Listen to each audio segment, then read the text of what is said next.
behind the scenes at SKOR North and 1500 ESPN have sports opinions, so they want you to hear them. It's the perfect digital sports soapbox to scratch that Minnesota sports itch. This is the SKOR North Taxi Squad. You know, they say what happens in Vegas stays in Vegas. Well, that rule definitely applies to Josh Dobbs' chances of starting at quarterback for the Minnesota Vikings again this season. Oofta, welcome into another episode of the SKOR North Taxi Squad, everyone. My name is Jason Stormer, along with Artis Woods and AJ Fredrickson. You can find this podcast on SKORNorth.com, the SKOR North mobile app, Apple, Spotify, and if you want to see our beautiful faces, go to the SKOR North YouTube channel. Welcome in, everybody. We're happy that you're here.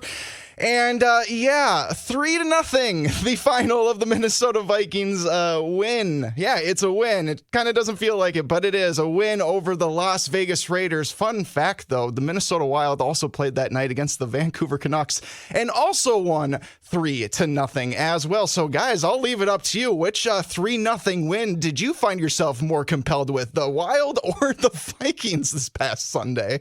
Well, obviously the Wild. I mean, right? You hope for that many points in hockey. In football, it's like, I mean, that may have been, and I'm not exaggerating, that may have been the worst game I've ever sat through, bruh. Like, the whole time I'm sitting there, like, when is it going to end? Like, are we going to end in a 0-0 tie? Is there going to be a substitute at quarterback? Is there going to be anything that changes about this football game? I do want to applaud the defense of both teams. This Vikings defense is serious, yo. Yeah. I've seen enough weeks of it just playing lights out, and it was lights out again. Obviously, we don't rave too much about the Raiders' offense, but for you to hold any team in the NFL to 0 points is an accomplishment in today's day and age. But, oh, my goodness, I'm sure we're going to dive more into it. But that game, I mean, what did we see? Like 17 punts? Like, up the game? Like, we saw like a total of, I don't know how many sacks between the two. Was it like 9 sacks between the two teams? Yeah, 9 sacks. Literally 17 punts as I look at the numbers again here. I mean, that was the ugliest. But, guys, the Vikings won. And that's what matters. You walked away with a dub. It was ugly, but you got to win. As you guys give me the stank face when I say that. Like, hey, a win is a win, man. You got to take them when you get them. So, but it was ugly. That was such a bad game. Like, I'm not a huge college football guy, but I know, like, the meme of every Saturday, you see the screenshot of, like, the possession changes for every Iowa game. And it's just punt, punt, punt, punt. And that's what the Vikings and the Raiders did. Like, is that what Iowa fans put themselves through every Saturday during the college football season? That was torture. I had at halftime, I had the remote and I'm like, my hand was shaking. I was like, Bills Chiefs is just on the other channel. I can do it. No, not often does watching the Vikings feel like a chore, but that was a chore. That was just so bad. It wasn't fun. It sucked the life out of my Sunday. Like it could have been a sunny day, but that's just like sitting right over every Vikings fan's head, and Raiders fans for that matter, was just a cloudy, like a dark gray cloud. So not fun. Hopefully that is the last time I would rather them lose in like a 60-point combined game than win with 3 total points for the entire game. I would rather them lose in a shootout than win that game. That was awful. Strictly for entertainment purposes. And I know that's maybe some people are going to be like, oh, you're wrong. Whatever. But yeah, ugly. UGLY. But hey, we move as they say, and the next move is to the Cincinnati Bengals, which I think is a pretty salacious matchup for Nick Mullens and the rest of this Vikings team. Yeah, and it was announced officially that Nick Mullens is going to be the starting quarterback for the Minnesota Vikings after he took over for Josh Dobbs and that offense after a drive into the fourth quarter, after that last series with Josh Dobbs, KOC pretty much said, that's enough. We need to spark this offense. I got to ask you guys right off the bat, though, do you think a move should have been made a little bit earlier in the game? I mean, look, Josh Dobbs did the main thing that I wanted him to do on Sunday, and that was not turn over the ball. But still, there was just no life with that offense, even going into half. So do you guys think they should have pulled him even a little bit earlier, despite him in the offense not turning the ball over? What do you think? Guys, notice I had to take the glasses off. Oh, I didn't even see. Oh, this is serious. Okay, everybody. Red alert. Oh my glasses gosh. off. DEFCON 1.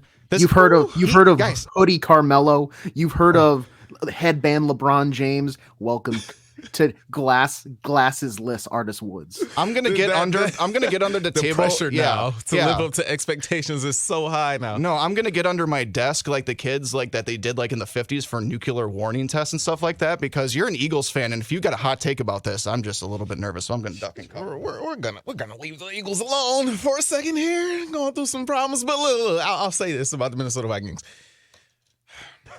I'm going to say this. I'm going to say this until I'm blue in the face. Put Jaren Hall in the football game, please. Please. Give the young man a shot, man. Give him a shot. Like I said before, we're not there at practice. We don't see what's going on behind the scenes. But for the love of God, we got to deal with Nick Mullens. No shade towards Nick Mullens. That's not what it sounds like at all. Yeah, no. Why would you even say that? This is the thing. It has little to nothing to do with him, and more so to do with the Vikings moving on to a young quarterback and seeing what you have. That's what it's all about. That's what it's been about from day one to me. You got Nick Mullens out there. Is he good enough to win a game or two? Yes. Is he good enough to lead you down the field and put up 3 points to win a scoreless game for the most part? Yes, he's good enough for that. He went in, he made some plays. He got you downfield. Hey, it's great. Great. But we know what he is already. He's a decent backup quarterback. At some point, he's going to look just as bad, in my opinion, as the quarterback Dobbs just looked in one of his worst games, because we know his ceiling and we know his floor. Mullens, that is. We don't know that about Jaren Hall, and the only way to find out, besides what you see in practice, is to throw him in the line of fire and see what you have. I am standing on this hill. I may be on this hill alone. I was so disappointed to see Nick Mullens trot out there. I can't say I was surprised, because Jason has been saying for weeks that he's the backup. He's going to go in and play, and I understand. That's cool. That's fine. But guys, I don't like this at all. I don't. And again, I'm not at practice. Jaren Hall could be in practice looking awful, and I could just be missing the boat on this completely. And I'll have to own that. But until I see it, until I'm proven wrong, I want to see what the young guy has at the quarterback position. I want them to move forward in that direction, not put a guy in Nick Mullens out there hopefully just sneak into the playoffs and maybe win a playoff game. And, and it'll probably be the same thing with Jaren Hall, but at least you'll know what you have going forward. But yes, to answer the initial question, yes, a change at quarterback should have happened last week. I felt like it should have happened before the bye. But you throw Dobbs out there. He had, 40 yards at the start of the third quarter? Mm-hmm. Yeah. Yes, they should have made a move at quarterback sooner than what they did. But luckily, it did not cost them another game. Mm-hmm. Glasses back on, because I can't see. So I can't put these back on. That's okay. You don't want to see the box score of the Eagles game anyway this past week. So we'll move past that right now. Jesus. Kevin O'Connell's quotes about, he was asked and then he answered about why he made the decision to opt with Josh Dobbs coming out of the bye. And paraphrasing, he was essentially like, Dobbs was like a 4th or 5th round pick or whatever. And he's bounced around to a bunch of different teams. And it seems like going into that bye week, like you have that breaking point, you have that kind of buffer. That's when essentially most, if not all of the other teams that Josh Dobbs has been a part of has kind of given up on him. And Kevin O'Connell being like a 3rd round guy himself, kind of like having the mind, I think, of what an elite quarterback could be, but just didn't have like the athletic ability to back it up. He could sympathize with it. And he didn't want to, he didn't want it to be a fluky 2 weeks that we saw. And like, maybe it's the confidence of having your team back you out of a bye week like that Josh Dobbs needed to bounce back. And that's all well and good, but that's what happens in Disney movies. That's what happens in DreamWorks movies. And that's not what this is. This is the NFL. This is Minnesota Vikings football. And we all know script here. I think there is. I don't know. Maybe in New York right now, there might be a little bit of a script in New York right now. There is a script with the Vikings, and it sure as heck doesn't end with them winning with Josh Dobbs, unfortunately. Like as tough as it is to say, and this is easy for me to say sitting at my house right now, I don't have to make that call, but you should have made that. You should have made a change, whether it is Nick Mullens or Jaren Hall out of the break. We saw what Josh Dobbs is. And granted, Artis, you and I were, I think, nailed it. Not to say that you were flat out completely wrong, Jason, but I would say Artis and I were more right than you were wrong. Yeah, that's fair. I just didn't think that Justin Jefferson was you're essentially adding like that one screw that the IKEA coffee table didn't have in the box. He wasn't the table part. He was like a screw, and it's a really nice screw, and you really need it. Don't get me wrong. It's a key screw, but that doesn't make the table. You still have to actually throw the ball to that screw, and he didn't get some help. I'll give him that. It wasn't like it was the worst game by a quarterback I've ever seen, but it just wasn't good enough to where you deserve to finish out the game. Nick Mullens comes in, and the thing about this guy is he has some stats in his career that match up that are pretty solid. Like, he avoids sacks surprisingly well for being a guy that has been essentially like a career back. I mean, he's come in certain spots, but the problem is, and you saw it almost on the very first snap he took coming in for relief, is that he's prone to throw the ball to the other team. That TJ Hawkinson ball, he skipped a stone across the lake with that one. That hit off the DB's hands and bounced right to Hawkinson, who reeled it in. And that's what my concern is moving into this weekend. But there is some bigger things about the Bengals that we'll talk about at some point. But at this point, focusing on the decision at who's quarterback, really, as long as that number is not 15 taking the snap, I'm fine with it. Jaren Hall, as much as I want to see him, I understand and going to respect Kevin O'Connell's decision. At least I'm going to respect that decision until he burns me a few times in a row. I was not the biggest fan of the Josh Dobbs reanoint coming out of the bye week, but hey, I'll trust him. You're the one seeing these guys 18 hours a day or something like that. You're watching all the film. You have the experience, so I'll trust you. Now you're going to Nick Mullens. You did make the right choice in my mind of making the switch mid-game, so that earns those points back. But if Nick Mullens comes in and my fear is the interception ball. If he throws 2 or more in the first half, you got to think about getting a guy named Jaren Hall in there.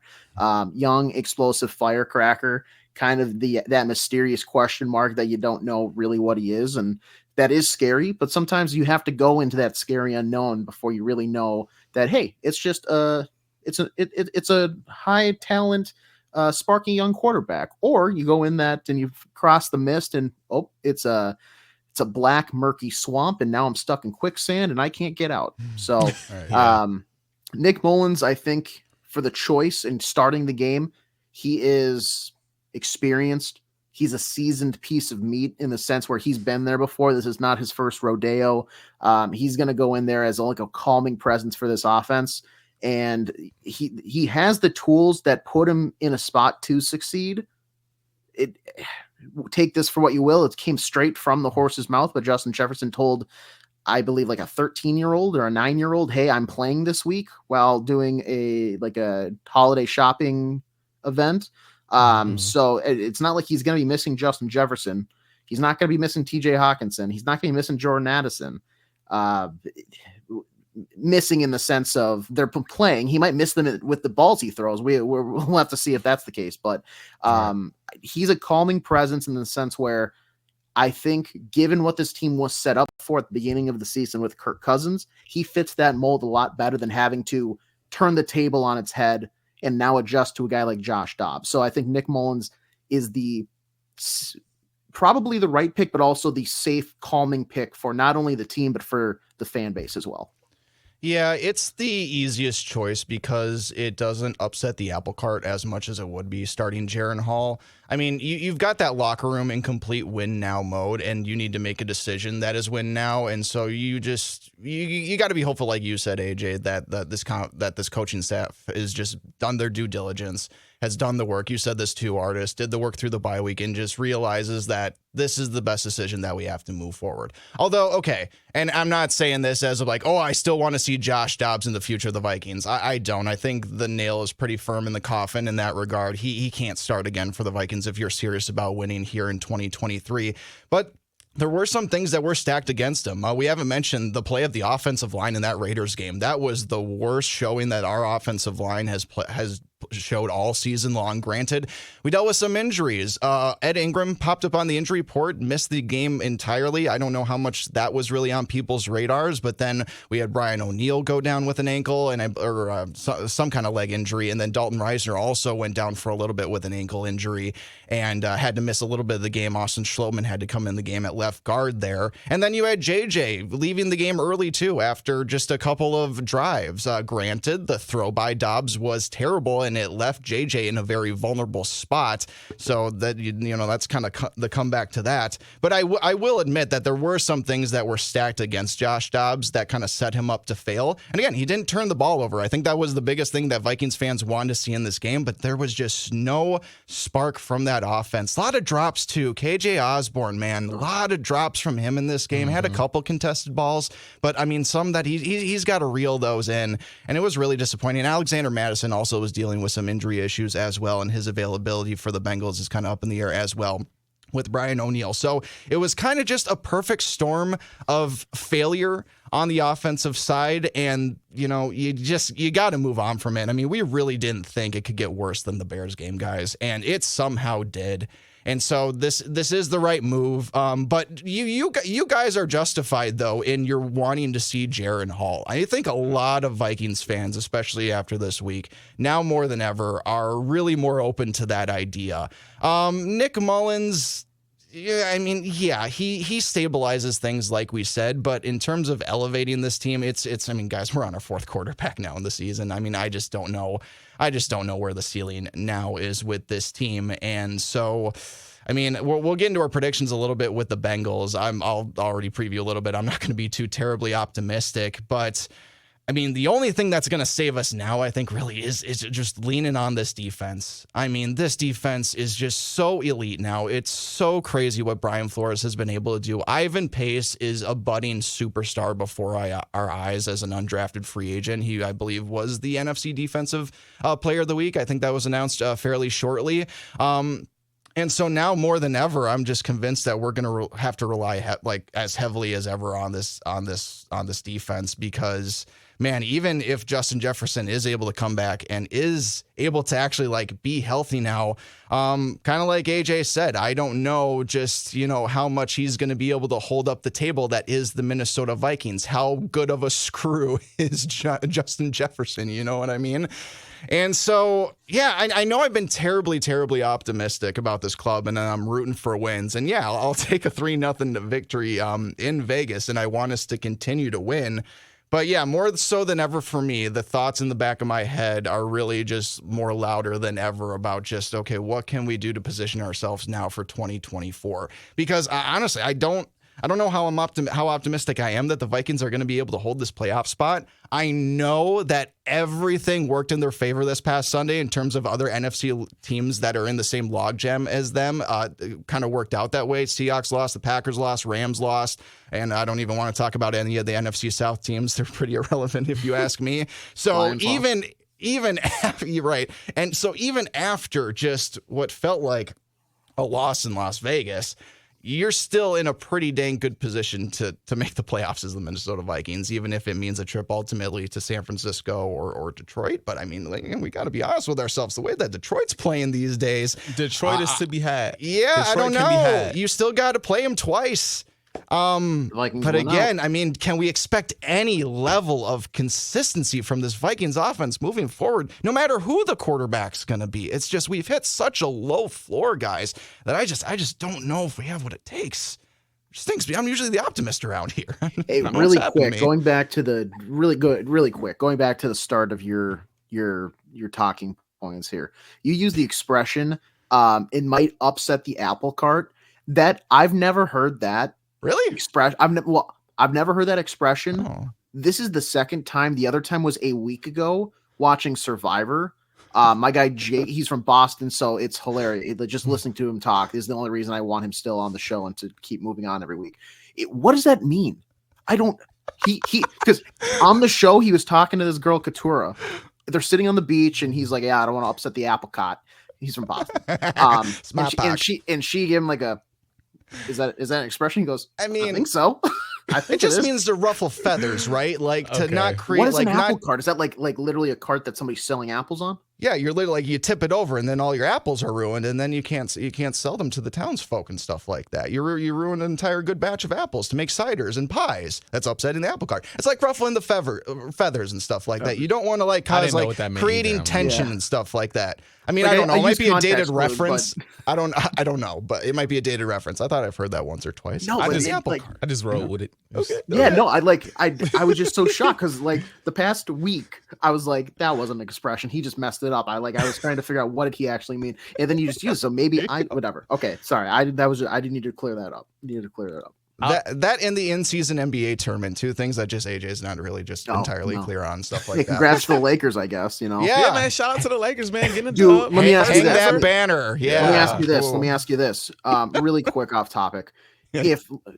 What do one of the in-season tournament championships equivalent to an NBA Finals championship? Is it like if you get two of those, does that make it up? So no.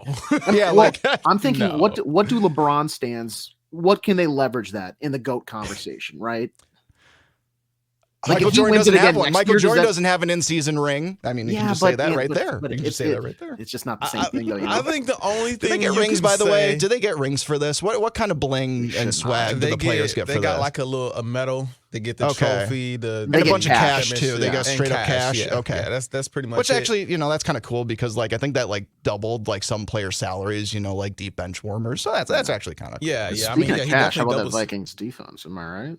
And see, that's only thing I'll say quickly is I think LeBron helped legitimize the tournament by taking it so serious. I'll say that. I don't know how you could leverage it in the GOAT debate unless it continues to be a great tournament years down the road and something they continue. But if it's here one day and going in 5, then it ain't gonna matter. But would you say that the NBA scriptwriters maybe did the right thing with having LeBron win it first before anybody else? Yes, I do. Okay. I'd agree. But they're busy right now writing the terms of Draymond suspension right now. Oh, they're busy right now. Those writers. We will get to basketball in a hot second. I want to say this: we don't know what to expect from this Minnesota Vikings offense. But to the defense, we know what to expect. This defense has been lights out. And against a team like the Lions, who just lost to the Chicago Bears. But so did we, That is true. The Bears have been better lately. And if they wouldn't have blown that game in Detroit in the first place, they'd be one of the hottest teams in the NFL right now, honestly. That's true. That's weird. But I don't trust them. I say that to say, just like the Vikings can be had, I think the Detroit Lions right now are on a downward spiral, and they could be had as well. They're not losing to the best teams in the league. They're losing to the Bears, just like the Minnesota Vikings just lost to the Bears. So I'm really interested in seeing these two teams match up in the coming weeks. Those two games will be interesting, and I think those two games will have a direct impact on if they meet in the postseason, what we should expect. And honestly, it'll be the third time you see a team. So you'll know that team, they'll know you, and you'll have an opportunity to potentially knock them off. I mean, the part about this that sucks is, I've been saying all season, I don't think the Lions are going to lose the division. I don't think this is going to go awry, But the way these guys been looking, if the Vikings were able to stay healthy, keep Kirk Cousins at least on the football field, the Vikings really could have went on a win streak and knocked them boys off and maybe snatched the division. And I think that's the saddest part about this season. Don't want to bring up the bad news, but just saying, I just had to think about that the other day. Like, man, if Kirk was healthy, dude, the way this Lions team is playing, I'd have nothing but confidence that the Vikings could knock the Lions off, Yeah. I'd say at least 2 times. Maybe split with them in the regular season and then maybe beat them in the postseason. I could see that. But again, you just never know. You never know. We got to take this thing one week at a time, and they about to see that boy Jake Browning. Hey, we didn't need him, huh? Oh my gosh, Holy Jake Browning, cow. guys! Last 2 weeks, man, Jake Browning's been on a heater. Who needs Joe Burrow? Never heard of him. I mean, my goodness. Honestly. I mean, we got 1 week against the Jacksonville Jaguars where he throws for 354 yards and a touchdown, 32 of 37 passing, and you got another week where he throws for 275, 2 touchdowns, 1 interception, 18 of 24. This is... Yeah, where is this coming from, honestly? I don't know. I don't know if Cincinnati just knew that this guy was legit or not, but it's just like, I can't remember if he stopped somewhere in between Minnesota and Cincinnati. I don't think he did. I think he went straight from here to there. Maybe the Vikings, it's not like he's been bouncing around a la Josh Dobbs, you know what I mean? Maybe the Vikings are not very good post Kirk Cousins at evaluating quarterback talent. I'm just saying. I'm just saying. KOC hasn't even gotten a chance to draft a quarterback yet. How could you say that? How could you say that? Just saying. JJ McCarthy. He did go. I'm just saying. Gotta throw that out there. Is that your guy, JJ McCarthy? Do you want him? No, I don't care. That's the one. That's the one guy I know because he's from Michigan. I know they're not like I said. I'm not a college football guy. I know. What's the guy? Caleb Williams and Drake May, Drake Bell are first 2 off the board, and then you got Michael Penix and probably Penix. It's Penix or Penix? Penix. Okay, it's definitely Penix. Okay. Well, I don't know. There's only one N. We're fine. I enunciated on the X part. I'd wink. And then who else? Jaden Daniels, isn't he like the Heisman winner? He did win the Heisman. Yes. Yeah. That was the most checked out I've ever been in the Heisman. I swear, the Heisman, I don't care about the Heisman anymore. You remember when Lamar was just like putting up video game numbers? Like, I think that's the last time I legitimately cared about who won the Heisman. As a kid, I watched that every night, man. I was locked into the Heisman ceremony show every night. And now it's just, I don't know. There's just nothing to it anymore. I don't know why that is. It just seems like the appeal and the shine and the pageantry of it's gone. Kind of like a lot of the bowl games these days. You know what I mean? Honestly, it's so weird that like, who's Michigan playing in the Rose Bowl? Alabama? That's not a Rose Bowl game. They should be playing like USC or something like that. But I know that's just not how it works anymore with college football playoffs. Anyway, what were we talking about? Drake Browning? Yes. Jake Browning. He's amazing. He's gonna.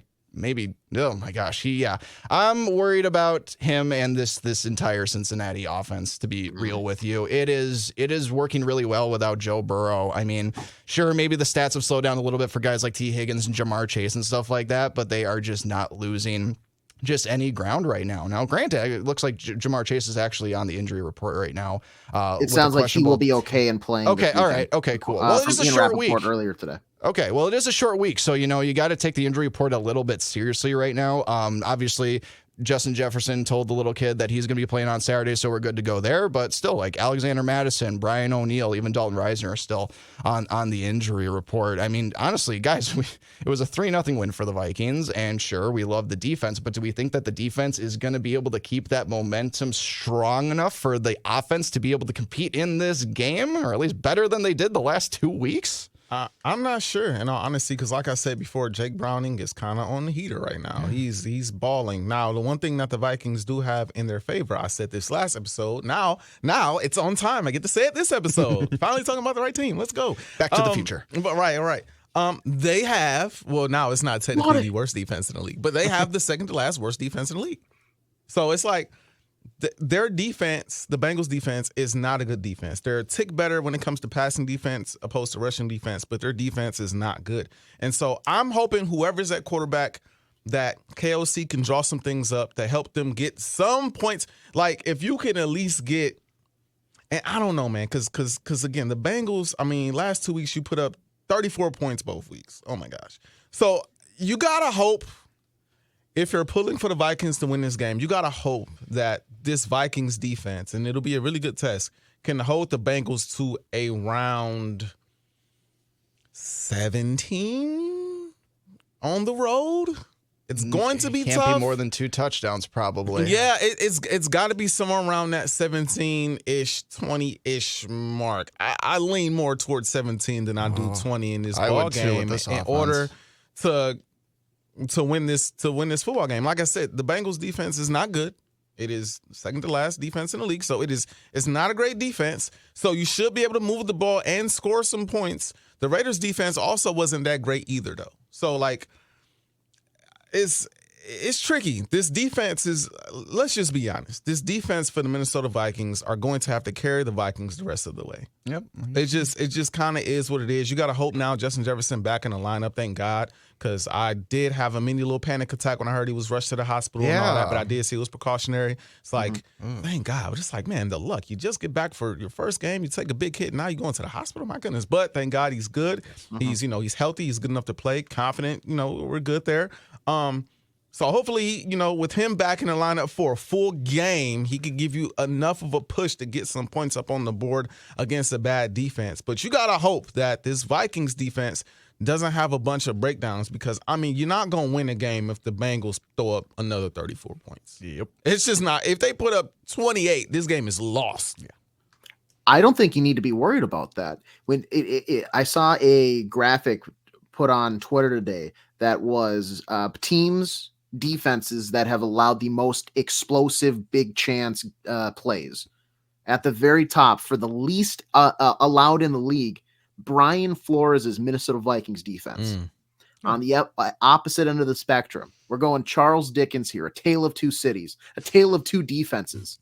The Cincinnati Bengals. Wow. This is the matchup that Nick Mullens is walking into, and he should be able to slice and dice as much as Nick Mullens is able to, Yeah. Like we expected this past week against the Raiders. Viva Las Vegas. Justin Jefferson is back. Roll out the red carpet. I think this is going to be like the return of JJ. This is going to be the Justin Jefferson is officially back. There has been talk in his since his departure, who's the best wide receiver? Is it Tyreek Hill putting up MVP type numbers? CeeDee Lamb's been having himself a year. No, Justin Jefferson is going to reestablish himself atop the podium, and this is going to happen up against Jamar Chase, two of the best wide receivers in the game, two of the best young wide receivers in the game, but only one is going to thrive and jive only because on the opposite side of things. Of course, I'm going to need Jamar Chase in a big week in fantasy. I almost don't want to start him. I'm nervous against a Brian Flores defense that since November since the first month the season ended, has been a top 5 defense in the league. Statistically, that defense been special, man. You should still start him though. I'm just you should still start him though. You should still probably do that. I'm putting on the Homer charade here. Oh, okay, sorry. Didn't mean to step on your touchdown. I'm absolutely going to start him. But okay, great.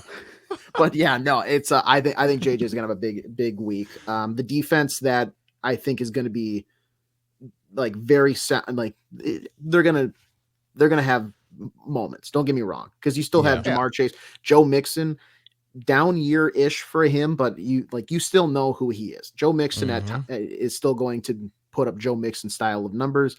I think they're gonna be fine because when it comes down to like where this team has been losing guys. Primarily, it's been on the offensive side of the ball, unfortunately. I know they're still missing like Marcus Davenport.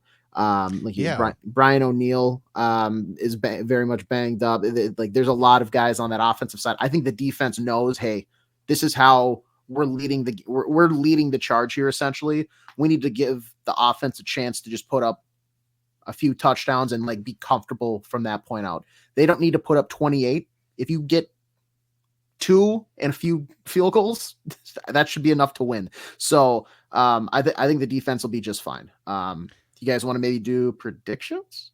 Yeah, let's do it. I was going to comment really quick though. Go ahead. What is the status with Marcus Davenport though? I know that was a really bad ankle sprain and those take some time, but heaven forbid if we can add him late into the game to that defense and he can look like Marcus Davenport did. What was that Carolina Panthers game where he looked really, really, really good? That'd be a whole lot of fun. Lot of fun. And Brian Flores would not complain about that whatsoever. Yeah, let's predict DJ Wanham this. has really been good though.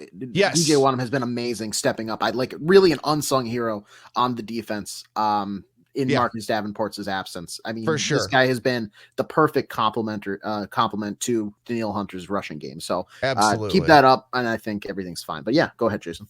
All right, let's predict this, guys. Let's see how confident we are after the Minnesota Vikings got a 3-0 win in Las Vegas. We usually start with Artis, so let's start with Artis.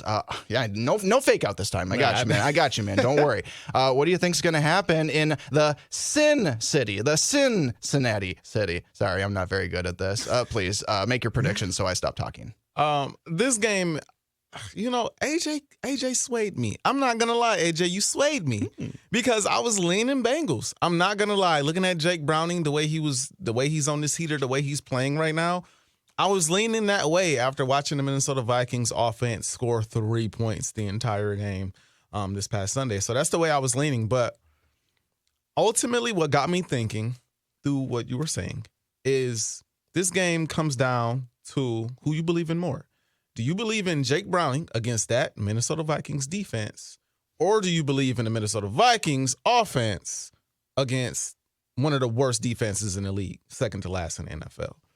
I'm going to go with the Vikings for that reason, because while Jake Browning is balling, there has to be a cooling down effect at some point, I would think, right? He's behind. Now, obviously, you're behind one of the best quarterbacks in the league. Maybe you're a starter on another team, who knows? But he is a backup for a reason. And, I'm hoping that Brian Flores is able to bring that to light this week, find the holes, figure out what it is that makes him great, and not allow him to get to those things and force him into situations that make him uncomfortable. If there's any DC in the league right now that should be able to do it, it should be Brian Flores, the way he has this defense balling. And so I'm looking at that. And then, like I said, offensively, I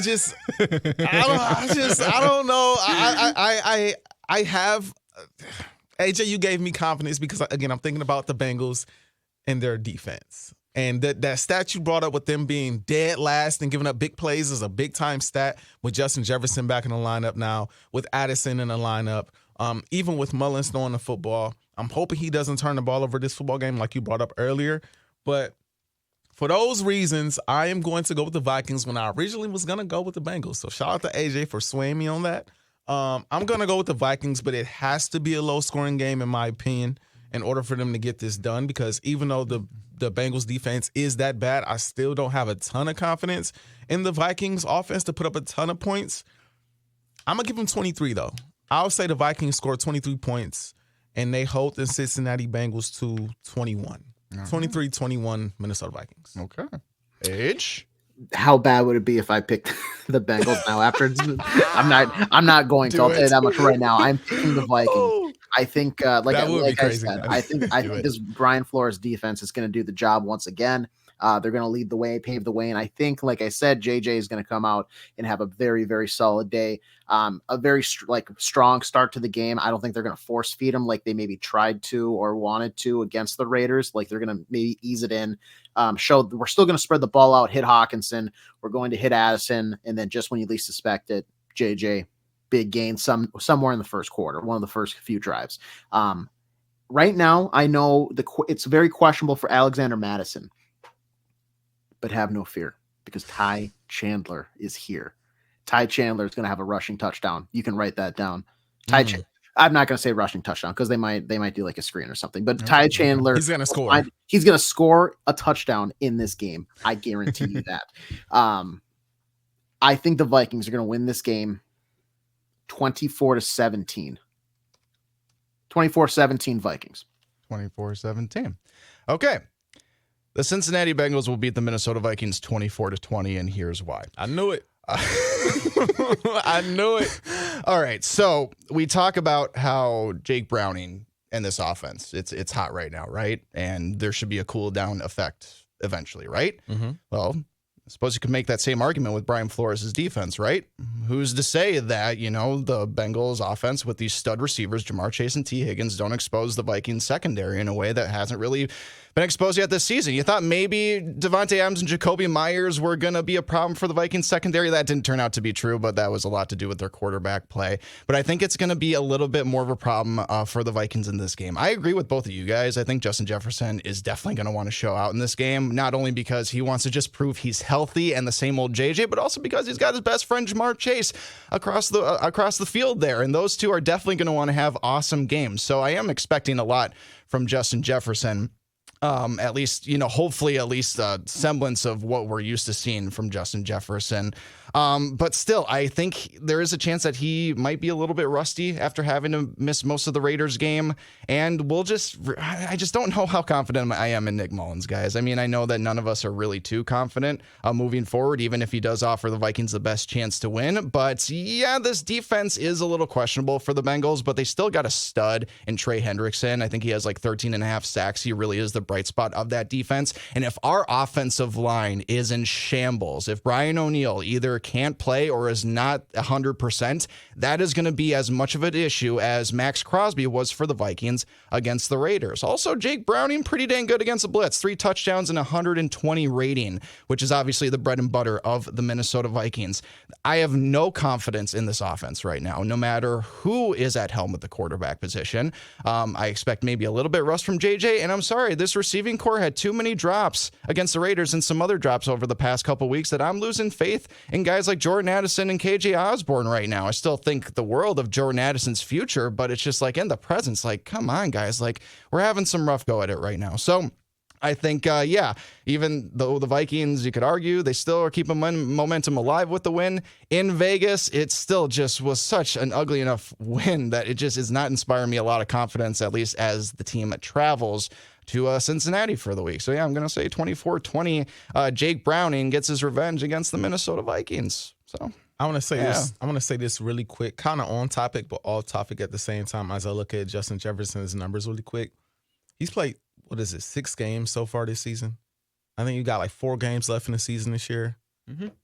Y'all know he's probably still going to hit 1,000 yards. I know. That's the thing. He wants 1,000. Like Sure. he wants it so bad, and That's it. crazy. This guy's Yeah. an uber competitor. Like, for what I hear about like Kirill Kaprizov with the Wild and how he goes in there every day and like he's got this drive. He's just got that competitive motor. Same thing about Justin Jefferson. Like that's exactly why he told breaking news to a 9-year-old at a Kmart, I'm playing this weekend. He wants 1,000, whether his agent, doctors, coaches say, hey, buddy, maybe we should pump the brakes a little bit. He's got 1K in his mind. And that 1K is not in the dollar form. It's yards receiving. So get out there, JJ, do your thing. Literally, he's at, 598 right now. All he needs is 400 more yards. And I think he's going to get it, which is insane to say a receiver's going to go for 1,000 yards in 10 games. Like that's I don't know how often that's been done. It sounds ridiculous, to be honest. That sounds like Megatron crazy. numbers. It's crazy. That's nuts. But yeah, I was just looking at the numbers and wanted to see what he had done up to the injury, and that's what he's been doing. So that boy's special. Glad to have him back. Glad he's good. Yeah, and in the negotiating, when they're negotiating for a new contract and stuff like that, he can point to that and be like, "Look what I did in such a limited amount of time, and I was look what I did without Kirk Cousins for half the season." Yep. There's that. And that's too. another huge point. Yep, you guys need me because you don't even know if Kirk is going to come back or what's going to happen with that. So you guys need me, but I think they know that. I mean, you let Justin Jefferson go. Yeah, I might just leave Minnesota. I'm just saying, I might just go right with him. Yeah, we'll shut this pod down if Justin Jefferson leaves the Minnesota Vikings. I'm not going to come back anyway. Yeah, so we'll see what happens with the Vikings. Hopefully I'm wrong, and that they are able to get a win in Cincinnati, keep the good vibes rolling, and at least do anything you can to keep the Green Bay Packers out of the playoffs. That's honestly one of my biggest goals at this point in the season. I just don't want my rival to make the playoffs and stuff like that. Just lost to what is it? Danny DeVito? Danny DeVito. Tommy DeVito, baby. Danny DeVito. Yeah, Tommy DeVito. Whichever yeah. one it is. Yeah, right. Yeah. And his family at the game and everything like that. Crazy. And his lawyer looking like he's straight up out of The Sopranos and stuff like that. It's an absolute, if you know, and the script writers are doing pretty well with that part of the NFL season, if you ask me. Cartoon character, and I love it. Yeah, right. I know. Right. I know. It's a lot of fun. And when you beat the Green Bay Packers for the Minnesota Vikings, that's really appreciative too, because I think a lot of us, we're getting a little bit worried about like, oh boy, Jordan Love's playing pretty darn good now. Does this mean that he's going to have a bright future for the Packers? And he still probably might and stuff like that, but just it's nice to just have those breaks checked a little bit, you know what I mean? Light switch QB. What did I tell you? Right. Yeah. One second he's on, next second he's off. Exactly. Yeah, you got to pump the brakes a little bit. Oh, just I'm like sorry. just like the Wolves were off the other night. I was just about to tease. You got to pump the brakes a little bit on the Wolves because they lost to the Pelicans the other day, but you stepped on it, and now okay, whatever. How are you gonna have the season you're having and let Zion Williamson? Because people finally called him out for his conditioning issues, and Zion got mad. And did you guys hear Stephen A. come out and say? Did you guys hear what Stephen A. said about him? I didn't. Not specifically, but I know everybody's been talking about him. Word on the street is he'll eat the whole table. That's just what they're saying. So the way you said it, he'll eat the table. Oh my gosh, the levels of disrespect. Oh Goodness gracious. Yeah, and he took his frustration out on the Wolves. He scored like 30-some points or something. He only missed a couple shots and something like that. And the Wolves lost 121-107 in New Orleans, which was the start of their 16-game straight stretch of 500 or better opponents. And granted, the Wolves were without Anthony Edwards in that game. He left the Memphis game in the previous one that the Wolves played, which was a 127-103 win, after about only 4 minutes with a hip issue. Now, granted, we talked about how that part of at that point of the schedule, that was a little bit fluffy and getting you ready for the tougher part of the schedule. But we talked about when Ant got injured, what was it, in the Utah game? It was the Thunder game. The Thunder game, right. And we talked about, hey, you might be able to use this time to, get Ant healthy and everything like that. Well, here's the problem with all that, guys. They had that San Antonio game in between all that, and San Antonio was bad. The Wolves would have beat them and Victor Wembanyama even without Anthony Edwards. But Edwards played in that game because it was a nationally televised game. It was on ESPN, so you're going to want your star players to be out there. And so I'm wondering, maybe we brought Ant back a little bit too early from this, and it left him a little bit more susceptible to injury in Memphis. And I don't think it's a serious injury. I think it's day-to-day at this point, but it was significant enough where even after a couple days rest, he wasn't able to play in the New Orleans game. So are we concerned at all right now about just how maybe the Wolves might be managing injuries with their star players? Now, granted, Jaden McDaniels is coming back, and so that's helpful. But and I know it's probably hard to tell a guy like Ant no, you know what I mean? Especially if he wants to play. But maybe we should just reel them back a little bit so he could have been more healthy for this big stretch run that we're about to go on here through Christmas in January. And your last point is what? Excuse me. Your last point is what I was going to bring up. Anthony Edwards wants to play, man. And I respect that about him. He came out, he had a quote, and I'm paraphrasing because I can't remember the exact quote, but he came out a while ago and said, if you're good to play, play. I'm not a fan of low management. I'm not a fan of missing games. People pay their hard-earned money to come see you ball out. And so if you're good, if you're, 70%, 80%, whatever, go out there and play, man. Go hoop. That's what you're paid the big bucks to go do. And so I applaud him for going and trying to get out there and play. I think it was the Thunder game he hurt where he went up and he fell on the hip really bad, and that's been kind of lingering out ever since. So it's a thing you want to keep your eye on, but as long as it stays like a day-to-day injury, I'm not going to pay it too much attention. I would say that they probably should do a better job of resting him as long as he needs to rest, just to get him back to as close to 100% as possible. This team did struggle to score points against the Pelicans without him. I will say that. Mm-hmm. They didn't have a player over 20 points that entire game. And so they're going to need, in moments like this, guys like Karl Anthony Towns that have big offensive nights in order to carry the weight. But I do expect Anthony Edwards back soon, if not next game, the game after. I guess I'm not too worried about it. He's a young guy. He's strong. I think he's mentally tough. And let's just put it like this. I'm happy that this is happening now instead of towards the end of the season. Right. Get this type of stuff out of the way now. Obviously, you can't control injury, but get this type of stuff out of the way now. Focus on who you have in the locker room. You brought up Jaden McDaniels coming back, which will be a huge help. And it's crazy that you're sitting in a position that you're sitting without him in the lineup for both. That's special. Yes. This team has the ceiling, man. It can be really high. It can be really high. But I saw today Bill Simmons and Doc Rivers doing his ringer thing pretty much, and Doc was a little hesitant to say I think the Wolves can go to the NBA Finals, but Bill Simmons at this point is already pretty damn confident that the Wolves can actually be an NBA Finals team. I think they got a shot. I do too. I mean, you can't argue with it at I this think point. they got a shot. You're number one Now, in the conference. You can't I want argue to with it. see if Jaden McDaniels comes in. I don't think he's going to mess anything up because he's a guy that I think can play in a lot of different systems. He can be a 3-and-D guy. I mean, I think he can be a guy that takes over offensively. He can be a guy that guards the best wing on the opposing team and take that weight off of Anthony Edwards from time to time. But I do want to see him mesh back in with this team and kind of mold right back in the way he was fitting before. But yeah, I mean, the ceiling is, like I said, I think it's possible. I think it's very possible. You know, looking at the Western Conference, I don't see a powerhouse in the West. I mean, the Lakers just won the in-season tournament. That's nice, but they're not a powerhouse. OKC is really good this year. They're young, though. They're like us, though. They're Lots very young. You know, obviously, you cannot sleep on the Denver Nuggets. They are a team that, I feel like Denver's going to get their thing. I mean, they're 7 games over 500. They're doing Denver's just fine, there. but I feel like eventually they're going to put it into the next gear and stuff like that. Yeah. Eventually, why am I blanking on his name? The center for Denver. What's his name right now? Jokic. Thank you. I'm thinking of Jurkic, who was the guy that got like hit by Draymond and stuff like that. Yeah, I get their names. Eventually, he's going to be fine with being back stateside, and he's not going to miss Serbia as much because that guy lives it up in Serbia. And eventually, the Nuggets. I think the Nuggets will ultimately probably be the number 1 seed in the West. I just don't doubt them. I mean, that's easy to do because they won the title last year. But they did say, I think it was Bruce Brown who said their toughest opponent all postseason long was the Timberwolves. They did. They did. So say I mean, which they is kind match of up well with them. Which is kind of ridiculous to say when you won the NBA Finals. You know what I mean? You played a lot of tough opponents. You know what I mean? But whatever. We'll take the respect. We'll take the respect. I get it though because you you swept the Lakers. And you beat the Phoenix Suns. The Phoenix Suns really had 2 guys that was going crazy the whole series. They got the most games off of the Nuggets leading up into actually, they got the most games off the Nuggets, I think, all postseason long because I think the Heat only got 1 game off of them.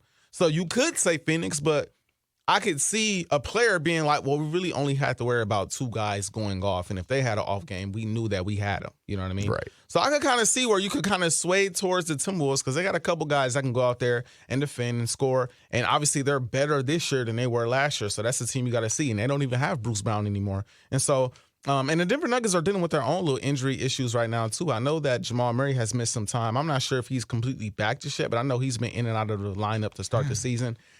Obviously, they're the defending champs. You cannot sleep on them. But I don't view the Nuggets as a juggernaut. I just don't. I think they're an amazing team.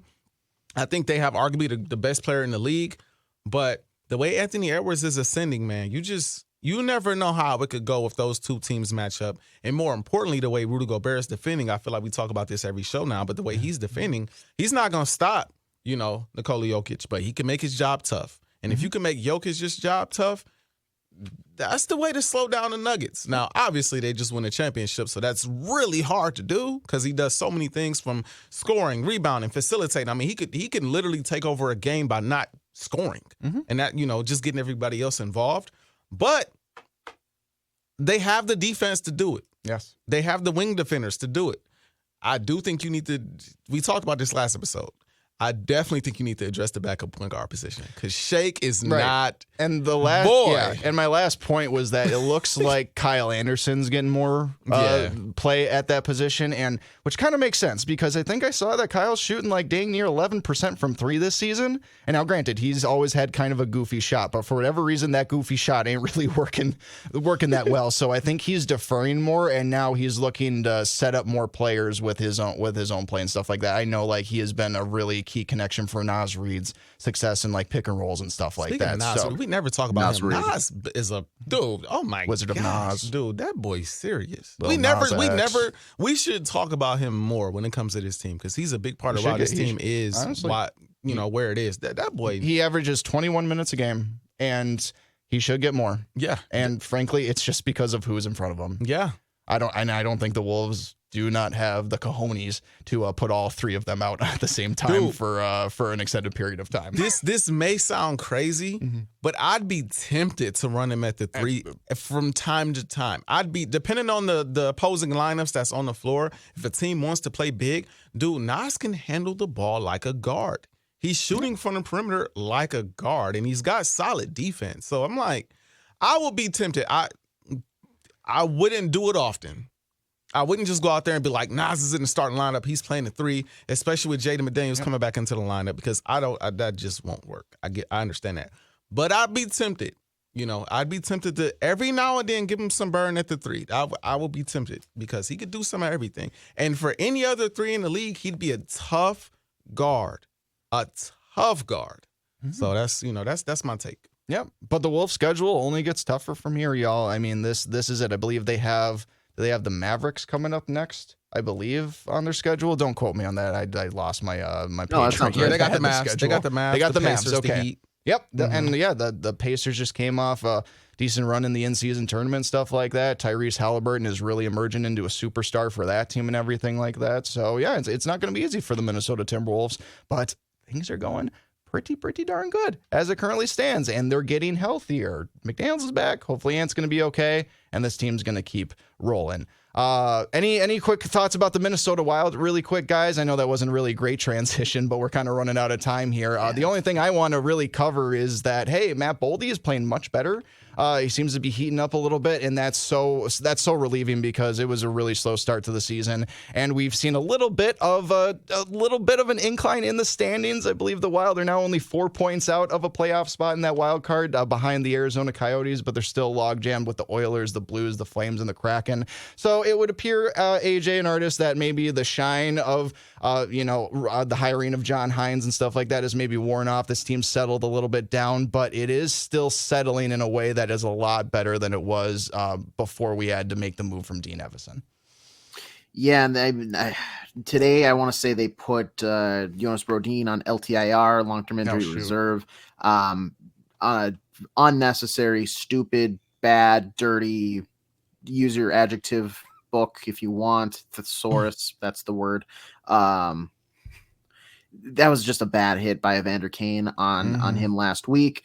Don't know how the NHL Department of Player Safety doesn't have any say in the matter. Like, you can see it. He sees his numbers. That's the type of hit that I've been seeing get preached needs to be out of the game for the past decade.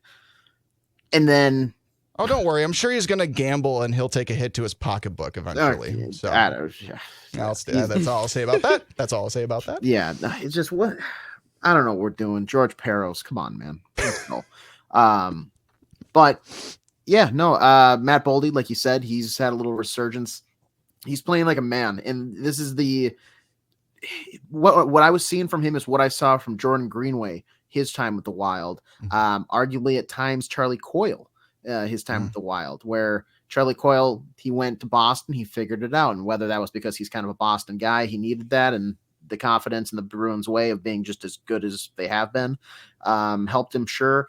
But in Matt Boldy, who is like, I want to say 6'2", maybe 6'1", like he's a taller forward. He was playing like he's 5'7". He was playing like he's Marco Rossi size. You are strong. Go drive to the net. That's what I want to see. And now we've seen that. He's been picking it up in the defensive zone too. John Hines, I want to say compared him to Joel Eriksson Ek, who is like, I mean, that is your two-way forward if there ever has been one. He's just got a motor on him that's crazy. I'm still waiting for Kirill to pick it up. I know it sounds like he's still got something going on with that injury that he sustained last season when Logan Stanley fell on him up in Winnipeg. But it's the sooner the better, because if he doesn't get going, like, you're not going to really have any success, even as good as Matt Boldy has been. Kirill is your driving factor. He is to steal a phrase from Phil Mackey, the straw that stirs the drink, so to speak. When he's humming, so is everybody else. He brings a different level of energy, and just the dynamic play that he brings to the ice with each shift is so noticeable. And we just really haven't seen him regain that 100% type of play that we've grown used to here in the state of hockey. So I do want Kirill to kind of get back. I know he's probably limited to an extent just with whatever's going on with him, but hey, you got your medical staff there. You just keep working at it, keep trying to rehab it every day in whatever way that you can. And hopefully it's sooner than later. But yeah, goaltending seems to be turning around too, which I think is due in part to what you're seeing on the other side of the ice, 200 feet away, not having to have 38-year-old Marc-Andre Fleury down in the crouch, constantly getting worn out. Crazy enough, that benefits him a little bit. Philip Gustafson, it was against the Seattle Kraken, who are a team that struggles to find the back of the net, but a shutout in the NHL is a shutout. Just like a 3-0 win for the Vikings against the Raiders is a win nonetheless. Yep. So amen. Hopefully for a position that is so mental, hopefully that's going to get him in the right groove, and that's what Phil Gustafson needed to hopefully have more of what we saw last year, where it doesn't we don't have the one season wonder talks for him anymore. Go back out there, keep being the Gus Bus that everybody boarded last season, and let's keep playing some hockey here, fellas. Yeah, shirtless John Merrill. Yeah, he needs to get on that bus. You know what I mean? That is the best commercial the Wild have ever put out, by the way. The whole weird Wild Gus Bus thing. Very awkward and not suitable for work terms. Some naughty words that they said too. Did I say off the top of the show though, when I was like teasing like, oh yeah, which 3-0 win was more interesting, the Vikings or the Wild? Did I say the Wild played the Vancouver Canucks though? I think I might. Do you guys remember if I did? I'll have to go back and watch. They played the Seattle Kraken. They played the Canucks somewhat recently though. Right, and they won they beat the Canucks 2-0. So just like the Nurkic, Jokic kind of. They lost 2-0 in that game. Yeah, I don't know. I don't know what's going on. But anyway, I had a moment last week. That was your moment. There we go. See? Welcome to Taxi Squad, everybody. But yeah, last thing really quick on the Wild. Fun little Matt Boldy stat. This is like just a sign of not only like he's figuring things out now, but just throughout his career, he's been pretty darn good. I found this where 5-on-5, here are the top 10 players on 5-on-5 goals per hour through the age of 22. You got number 1, Austin Matthews. No surprise. Number 2, Alex Ovechkin. Also no surprise there. Number 3, Sidney Crosby. Number 4, Steven Stamkos. And number 5, Matt Boldy. And that's ahead of guys like Jason Robertson, Bobby Ryan, Tarasenko, Cole Caulfield, Tyler The streets don't forget Bobby Ryan back in the day. Oh my God. Bobby Connor McDavid. Quick homework for anybody out there who enjoys hockey. Just Google Bobby Ryan first goal.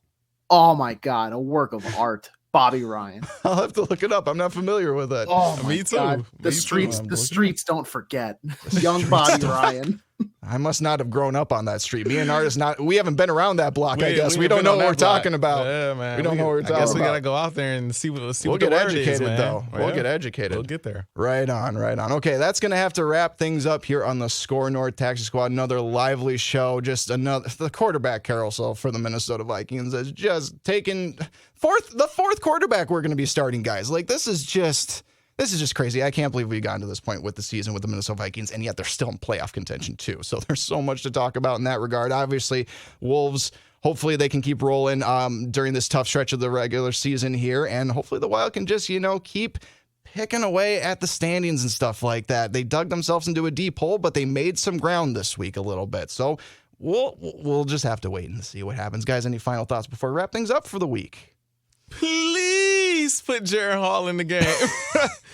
Nick Mullens going to throw like 400 yards and 4 touchdowns. Now just watch. Don't believe me, just watch. And then the next game, he's going to throw like 4 interceptions. And I can't do that, man. We've already the peaks and the valleys with Dobbs have been too much for me to handle this season. I can't have another quarterback doing this to me, man. Oh my God. Although go to SKORNorth.com, you can still get your Pastronaut t-shirts if you still want. They're still available. Any size, any color. You go ahead, SKORNorth.com, and any of our other of our SKOR North merch, we got that for you as well. My last parting thought, I made a mental error. I was thinking of Jordan Eberle's first goal, but I was thinking of Bobby Ryan's first game back after his absence for health reasons. That first game back, hat trick, just a baller. Streets don't forget. What a stud. All right, that's going to wrap things up on the SKOR North Taxi Squad. Everybody, let's see, where can you listen to this fun little podcast? SKORNorth.com, the SKOR North mobile app, Apple, Spotify. We got their logos up there for you to see. And if you want to see our cute little faces, at least my mom says my face is still cute. She might not have said that in the last 20 years or so. But anyway, you can check us out on the SKOR North YouTube channel. My name is Jason Stormer. That's AJ Fredrickson. And that's Artis Woods. And we will check you out on the next time on the SKOR North Taxi Squad. Until then, take care. Have a great week. Bye-bye now.